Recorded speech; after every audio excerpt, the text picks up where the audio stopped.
Hi, ಹೇಗಿದ್ರೆ ಎಲ್ಲರೂ ಚೆನ್ನಾಗಿದ್ದಾರೆ ಅನ್ಕೋತೀನಿ. ಸ್ನೇಹಿತರೆ, ನೋಡ್ಬೋದು UPSCಯಲ್ಲಿ ಕೆಲವೊಂದು ರಿಕ್ವೈರ್ಮೆಂಟ್ಸನ್ನು ಕರೆದಿದ್ದಾರೆ.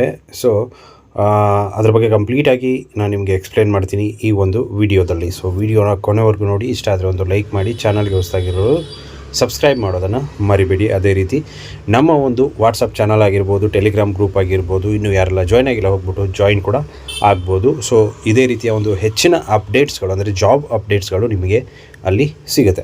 ಅದೇ ರೀತಿಯಾಗಿ ನಮ್ಮ ಒಂದು ಬ್ಲಾಗ್, ಸೊ freejobinfo.co.in ಅಂತ ಲಿಂಕ್ಗಳು ನಿಮಗೆ ಡಿಸ್ಕ್ರಿಪ್ಷನಲ್ಲಿ ಸಿಗುತ್ತೆ. ಸೊ ಆ ವೆಬ್ಸೈಟಲ್ಲೂ ಕೂಡ ನಿಮಗೆ ದಿನ ಯಾವುದ್ಯಾವುದೆಲ್ಲ ಹೊಸದಾಗಿ ಓಪನ್ ಆಗುತ್ತೆ ನಿಮಗೆ ಜಾಬು, ಸೊ ಅದರ ಬಗ್ಗೆ ಕಂಪ್ಲೀಟ್ ಆಗಿರುವಂಥ ಮಾಹಿತಿಯನ್ನು ನಾನು ಅಲ್ಲಿ ಹಾಕಿರ್ತೀನಿ. ಸೊ ಅಲ್ಲಿ ನೀವು ಇನ್ನೂ ಸಬ್ಸ್ಕ್ರೈಬ್ ಆಗಿಲ್ಲ ಅಂತ ಸಬ್ಸ್ಕ್ರೈಬ್ ಕೂಡ ಆಗ್ಬೋದು ನಮ್ಮ ಬ್ಲಾಗ್ಗೆ. ಸೊ ಇಲ್ಲಿ ನೋಡ್ಬೋದು ಬೆಲ್ ಐಕಾನ್ ಇದೆ, ಅದರ ಮೇಲೆ ಕ್ಲಿಕ್ ಮಾಡ್ಕೊಂಡ್ರೆ ಅಂತಂದರೆ ಸಬ್ಸ್ಕ್ರೈಬ್ ಅಂತ ಬರುತ್ತೆ.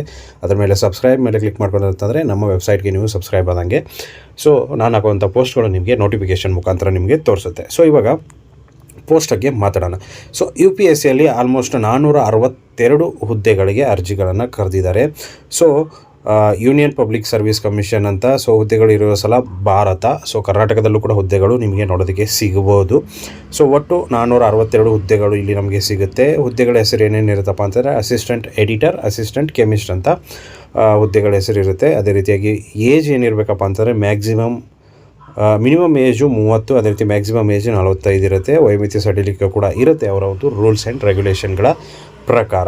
ಅರ್ಜಿ ಶುಲ್ಕ ಏನಿರುತ್ತಪ್ಪ ಅಂತಂದರೆ ನೋಡ್ಬೋದು, ಸಾಮಾನ್ಯ ಮತ್ತು OBC ಅವರಿಗೆ 25 ರೂಪಾಯಿ ಇರುತ್ತೆ. ಅದೇ ರೀತಿಯಾಗಿ SC ST ದವರಿಗೆ ಯಾವುದೇ ರೀತಿಯಾದಂಥ ಒಂದು ಅರ್ಜಿ ಶುಲ್ಕ ಇರುವುದಿಲ್ಲ. ಸೊ ಶೈಕ್ಷಣಿಕ ವಿದ್ಯಾರ್ಹತೆ ಏನಾಗಿರಬೇಕು? BA, PRC, BSc, BTech, LLB, MBBS, DNB, CA, MSc. So ಇಷ್ಟು ಅವನು ಒಂದು ಕೊಟ್ಟಿದ್ದಾನೆ. ಅದೇ ರೀತಿಯಾಗಿ ಅವರ ಒಂದು ಏನೊಂದು ಬೇರೆ ಹುದ್ದೆಗಳಿರುತ್ತೆ ನೋಡಿ. ಸೊ ಆ ಹುದ್ದೆಗಳ ಅನುಗುಣವಾಗಿ ಎಜುಕೇಷನನ್ನು ಅವರು ಮಾಡಿರ್ತಾರೆ.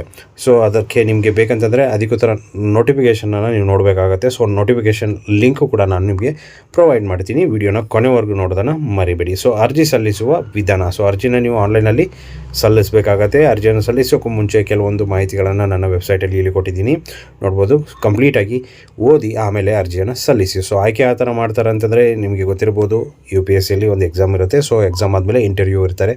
ಸೊ ಇಂಟರ್ವ್ಯೂಯಲ್ಲಿ ಪಾಸ್ ಆದ್ರಪ್ಪ ಅಂತಂದರೆ ಸೆಲೆಕ್ಷನ್ ಆಗುತ್ತೆ. ಸೊ ವೇತನ ಶ್ರೇಣಿ ಏನಿರುತ್ತೆ ಅಂತಂದರೆ ಅವರ ಒಂದು ಏನೊಂದು UPSCದು ಏನೊಂದು ಇಲಾಖೆಯ ನಿಯಮಗಳೇನಿರ್ತಾವೆ ನೋಡಿ. ಸೊ UPSC ನಿಯಮಗಳ ಪ್ರಕಾರ ಒಂದು ವೇತನನ ನಿಗದಿಪಡಿಸ್ತಾರೆ. ಸೊ ಪ್ರಮುಖ ದಿನಾಂಕಗಳು. ಸೊ ಅರ್ಜಿ ಯಾವಾಗ ಸ್ಟಾರ್ಟ್ ಆಗಿದೆಪ್ಪ ಅಂತಂದರೆ 14/6 ಅರ್ಜಿ ಸ್ಟಾರ್ಟ್ ಆಗಿದೆ. ಅರ್ಜಿ ಸಲ್ಲಿಸೋಕೆ ಕೊನೆಯ ದಿನಕ್ಕೆ ಯಾವುದಪ್ಪ ಅಂತಂದರೆ 3/7/2025 ಲಾಸ್ಟ್ ಡೇಟ್ ಇರುತ್ತೆ. ಸೊ ಇಲ್ಲಿ ಪ್ರಮುಖ ಲಿಂಕ್ಗಳನ್ನು ಕೊಟ್ಟಿದ್ದೀನಿ. ಅರ್ಜಿ ಸಲ್ಲಿಸೋಕೆ ಲಿಂಕು ಕೂಡ ಇದೆ. ಅದೇ ರೀತಿ ನೋಟಿಫಿಕೇಷನ್ ಲಿಂಕು ಕೂಡ ಇದೆ. ಅವರ ಒಂದು ವೆಬ್ಸೈಟ್ ಲಿಂಕ್ ಕೂಡ ಇದೆ. ನಮ್ಮ ಟೆಲಿಗ್ರಾಮ್ ಗ್ರೂಪ್, ನಮ್ಮ ವಾಟ್ಸಪ್ ಚಾನಲ್ ಎಲ್ಲ ಗುಂಪುಗಳು ಲಿಂಕ್ಗಳು ನಿಮಗೆ ಇಲ್ಲಿ ಸಿಗುತ್ತೆ. ಸೊ ವೆಬ್ಸೈಟ್ ಲಿಂಕ್ ನಿಮಗೆ ಡಿಸ್ಕ್ರಿಪ್ಷನಲ್ಲೂ ಕೂಡ ಸಿಗುತ್ತೆ, ಹೋಗ್ಬಿಟ್ಟು ವಿಸಿಟ್ ಮಾಡೋದನ್ನು ಮರಿಬೇಡಿ. ಅದೇ ರೀತಿ ಯಾರು ಅಪ್ಲಿಕೇಶನ್ನ ಸಬ್ಮಿಟ್ ಮಾಡಬೇಕು ಅಂದ್ಕೊಂಡಿದ್ದೀರಾ, ಸೊ ಕಂಪ್ಲೀಟಾಗಿ ನೋಟಿಫಿಕೇಷನ್ನ ಒಂದು ಸಾರಿ ಓದ್ಬಿಟ್ಟು ಆಮೇಲೆ ಅರ್ಜಿಯನ್ನು ಸಲ್ಲಿಸಿ. ಸೊ ಎಷ್ಟು ಇವತ್ತಿನ ವೀಡಿಯೋ ಸ್ನೇಹಿತರೆ, ವಿಡಿಯೋ ಇಷ್ಟ ಆಗಿದೆ ಅಂದ್ಕೊಂಡಿದ್ದೀನಿ. ಇಷ್ಟ ಆಗಿದ್ದರೆ ಲೈಕ್ ಮಾಡಿ, ಶೇರ್ ಮಾಡಿ, ಸಬ್ಸ್ಕ್ರೈಬ್ ಮಾಡೋದನ್ನು ಮರಿಬೇಡಿ. Thank you so much.